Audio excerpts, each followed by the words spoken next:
Morning. This is something that perhaps didn't get a ton of media attention, but this was passed in 2021 and created a commission to look at law enforcement cases where officers may have conducted misconduct to decertify them of their badge.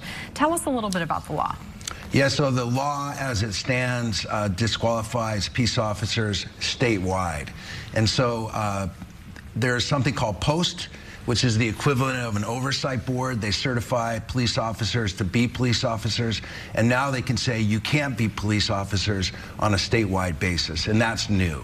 So if an officer is in trouble or fired from their department, they can't go to another county within the same state, this being California, and be reinstated as an officer there?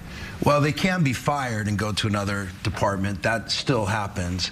But if they commit serious misconduct, including felonies, acts of civil rights abuses, sexual assaults, those kinds of things, the agency, in theory, will report that to the commission. The commission will take away that officer's right to be a police officer in California. Now, this is something that several other states already have? Yeah, California was one of the last states in the country to do this. And really, historically, sometimes there were certain agencies, even here, smaller departments that were known for kind of taking rogue or trouble cops and putting them on the street. I think this law intends to abolish that. Now, there is quite a bit of backlog from my understanding. Many of the cases, 35,000, I believe, before this commission, to look at a number of them before 2023. How far back can this post commission look back at these cases? Well, there's actually a 3-year statute of limitations. So once Post gets it, they have 3 years. They're not going to work through all those. They're already understaffed, but going forward, hopefully they'll be able to keep up. What do we know about the individuals who make up the commission? What are their qualifications? How many individuals? Is this state oversight of the board? Post, generally speaking, is comprised of peace officers, experts in the field that set forth standards for police officers and certify police officers.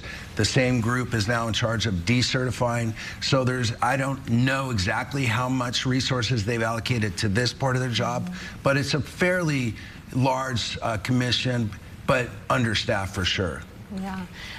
I mean, as an attorney who's involved in a lot of these cases, what is your hope for the future with the commission and what it does in the state?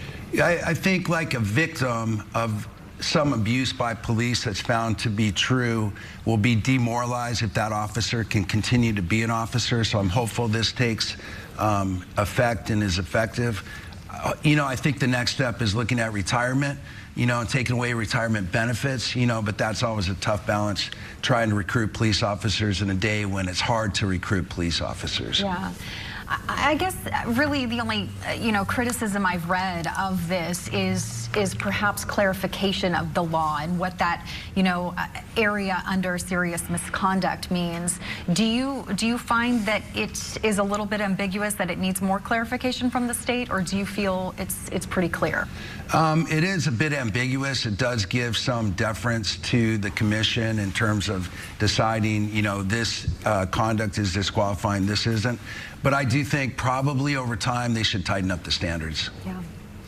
Well, it's something we'll keep an eye on, and certainly they are already hard at work looking at a lot of these cases. Yeah, and it's nice that the law is in effect. I think it gives comfort to victims of police misconduct. Right. Attorney Gomez, thank you so much. Appreciate it. Thank you. Absolutely. All right, well, paying at the pump.